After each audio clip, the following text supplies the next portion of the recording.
Kotler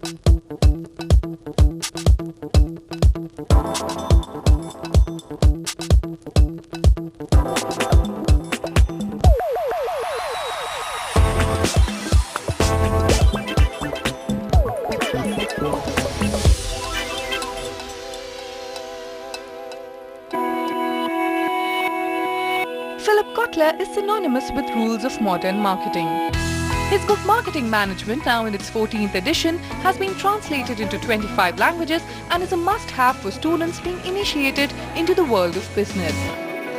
Having co-authored more than 40 other books, Kotler has deconstructed the concepts of demarketing, social marketing, turbo marketing, mega marketing and nation marketing.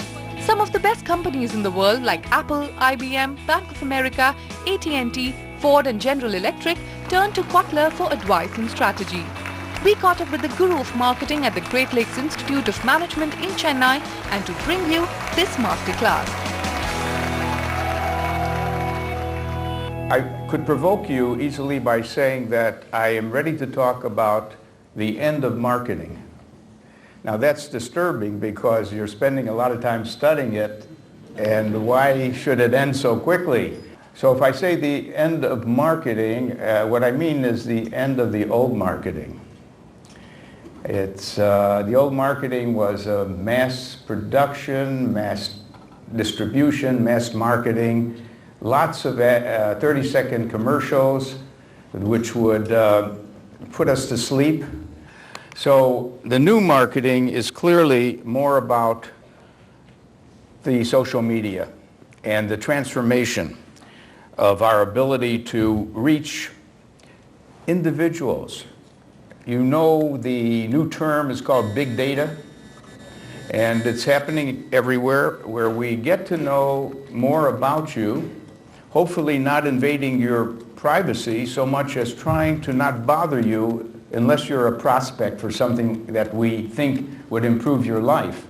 And of course, social media is making the difference.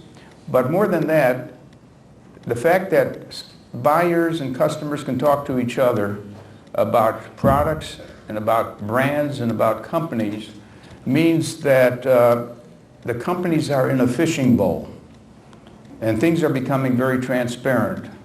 I want to use this opportunity to go back and raise this question. What is the purpose of marketing? Well, what's the common answer? The common answer is marketing is there to help us sell more goods and services.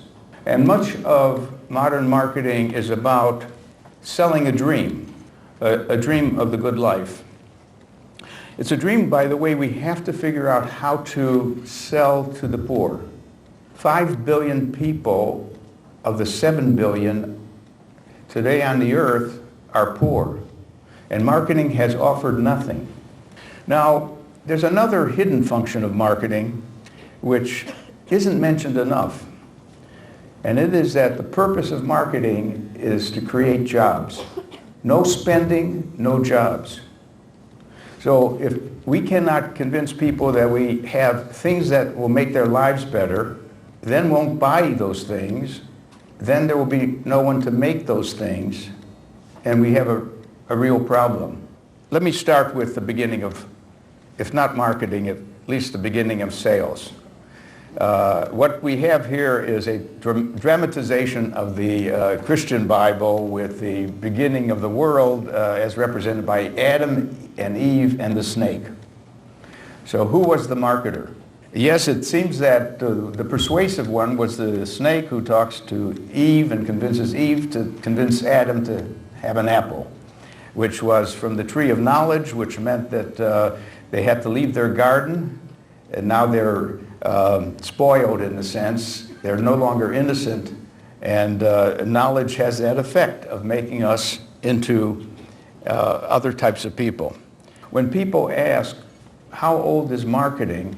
It's 100 years old, basically. The first books with that spelling, marketing, were around in 1905, and they were written by economists. And the economists who wrote those books were unhappy economists. They felt that economics was always talking about demand and supply, but never knowing the real marketplace. Because You know, a price is not only set by the manufacturer, it's set by the distributor and then the retailer. And then there are jobbers, there's advertising, salespeople.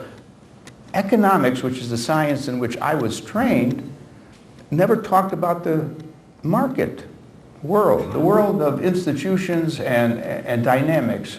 When I wrote my first book, 1967, I wrote it in a different way than most of the marketing books had been written. Most of the marketing books had been descriptive and prescriptive. They described what a jobber does, what a salesman does, and what they should be doing, but it wasn't empirical. It wasn't based on a lot of scientific thinking. Like if you you would like to put this question to a company, what is the optimal number of salespeople you need? Well, that question wasn't in the textbooks. It was more like, we need some salespeople. So my book's purpose was to bring economic science, quantitative science, social science, and so on, blend them in such a way that students would see the drama of the marketplace. Now, what's the quality of a marketing department? I mean, which one would you like to work for? If you can work for a Unilever or Coca-Cola or something, what makes a good marketing group? A lot depends on the head of the company, the CEO. There are many CEOs who don't know much about marketing because they really came through engineering or law or finance or accounting, so they have a limited idea of what marketing is. Marketer. Remember, there's 4 Ps. Price and product, price, place, and promotion. But this is the kind of person who says, get me someone to do some advertising. Now that's a really reduced view of the power of marketing.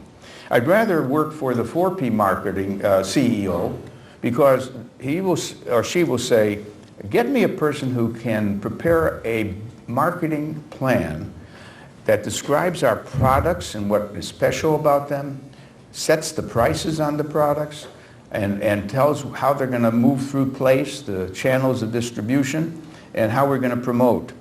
So I'd rather work for that CEO. Even better than that CEO is the one who says, yes, not only 4 Ps, but STP. I don't think I want to go after the mass market. I want to know the segments. I want to be owning certain segments by doing the best job for those segments. Maybe I'm going to sell to women only. Or I want actually women between 30 who are married and have children. I have a product for women who are married and have children. So segmentation, targeting, and positioning is even a more evolved sense of marketing. And then the most evolved sense I call ME marketing, which Procter & Gamble claims. ME stands for marketing is everything. Marketing is everything. It's a company that is thoroughly driven by the marketing and customer idea. I want to say that another aspect of marketing, for those of you who may not want to get into marketing soup or marketing soap, which we call consumer marketing, there's a lot of things. We call it the broadening movement. So we distinguish between commercial marketing, place marketing. Maybe some of you want to help a city or a nation be better known, to get more tourists, to attract more investment. Wonderful field of work. And then person marketing. Maybe you want to be in Bollywood and you would like to create some stars or singers. You want to help people who have the talent become more visible, better known. I wrote a book called High Visibility on that subject. Social marketing. We want to help people not smoke because it's not good for them, not take hard drugs, to eat better, to exercise more. All of those causes we call social marketing. Marketing is much more important to a nation's success than finance or just operations.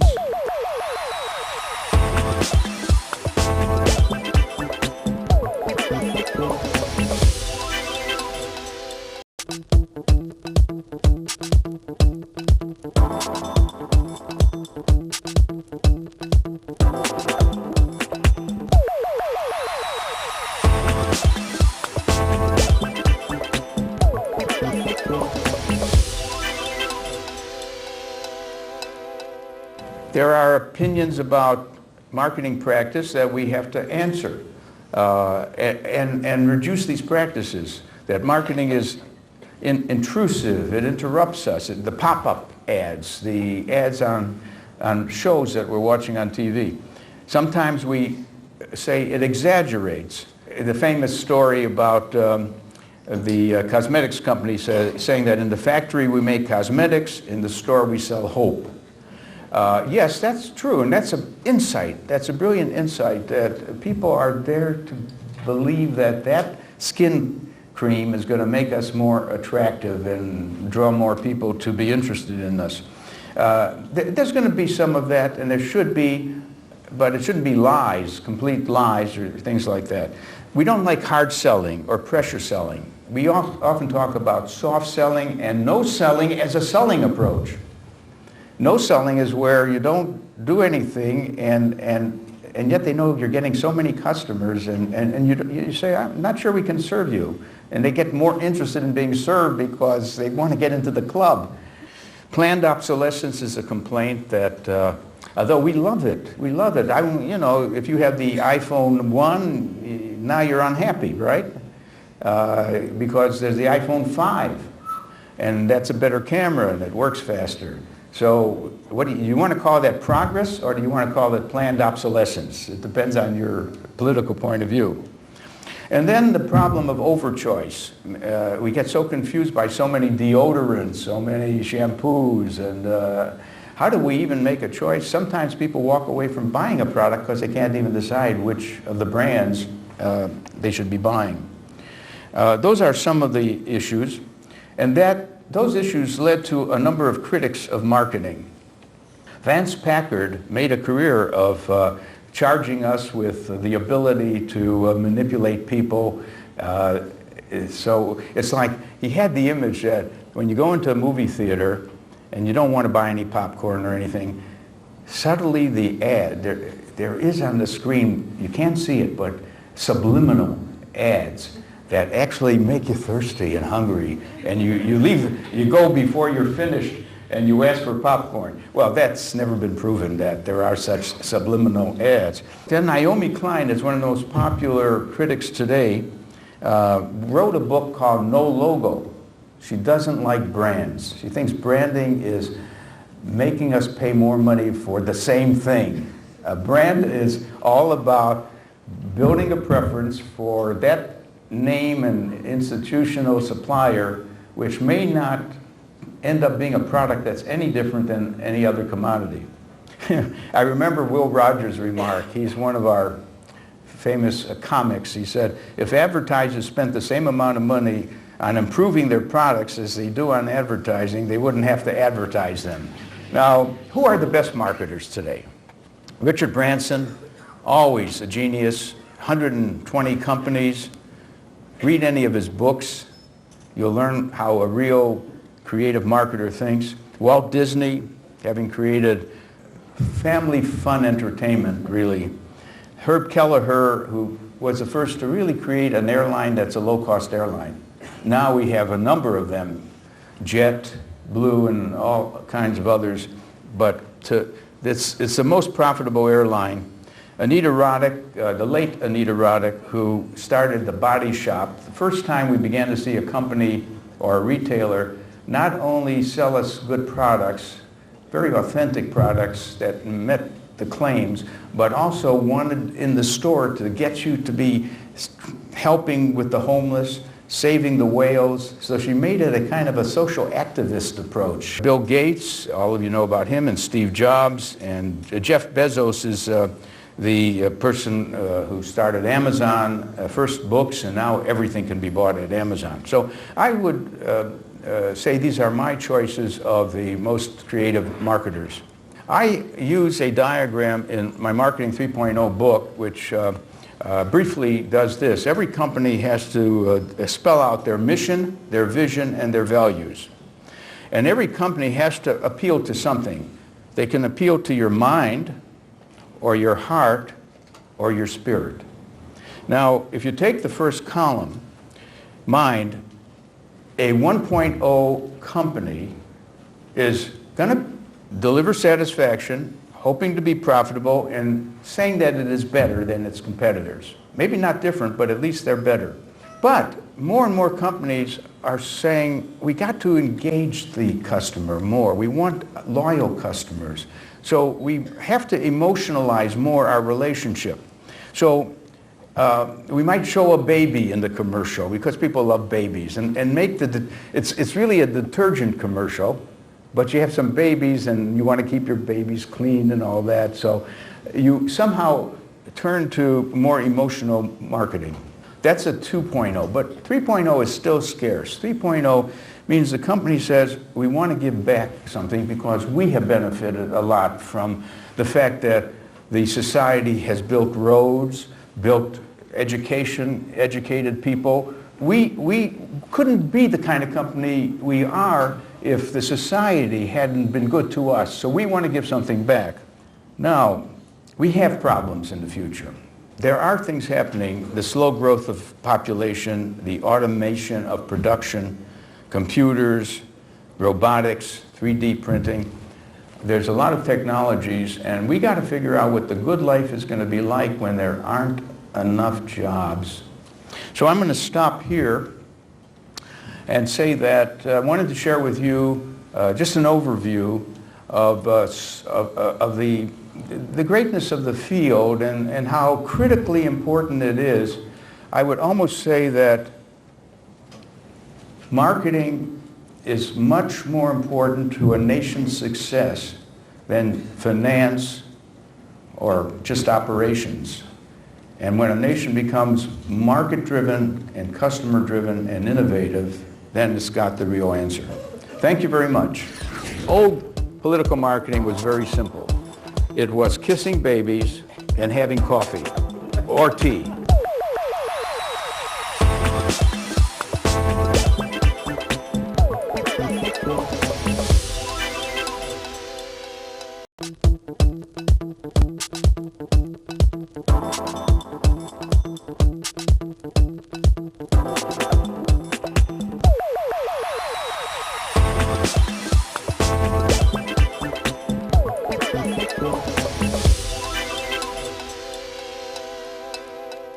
In the recent times, sir, we have seen that many companies are getting into extreme use of advertising and promotion. When I say extreme, I mean they're going into negative marketing or bringing in risk marketing. Means what is your comment on ethics and marketing? Could they really go hand in hand? There's a lot of unethical practices that I've listed that occur sometimes by certain marketers. And of course, we're all wishing to not have that happen. And one of the controls will be that people can talk to people on the internet and Twitter and so on and expose some bad practices. You could pass laws, for example, laws that allow you to sue a company for a practice. So we're all in favor of it, and we need solutions. Are there any trends or frameworks for marketing political parties all over the globe? Yes, you know, sometimes political marketing is embarrassing. First of all, the old political marketing was very simple. It was kissing babies and having coffee or tea. I mean, just get around and see the most people you can, because then that alone will get you the votes. Today, Obama is terrific at the internet. He, not personally, but his group. The group he's organized knows the names of everyone who is a Democrat and everyone who is an independent, because they don't want to waste their time trying to convince the Republicans. But they keep in touch with them. They have parties going on, gatherings going on. The enthusiasm is kept for the 4 years. And political marketing is being used for good and bad. We have to really figure out that one. How would we justify to the CEO or the CFO of our company that our campaign is working if we had nothing to show for it in the short term? Yes, it's an excellent question, because if you have the answer, you're going to be promoted very rapidly. You remember the old statement that Mr. Wanamaker of a department store fame made, that half of the money I know in advertising is wasted, but I don't know which half. One way to get around it is if you can get a good measure of brand power or your brand strength. And then if the CEO asks you every period, what has happened to our brand strength. And you'd like to say it went up, or at least it didn't go down. And maybe that means that cumulatively, the brand is getting stronger, even if you can't point to the campaign or anything else.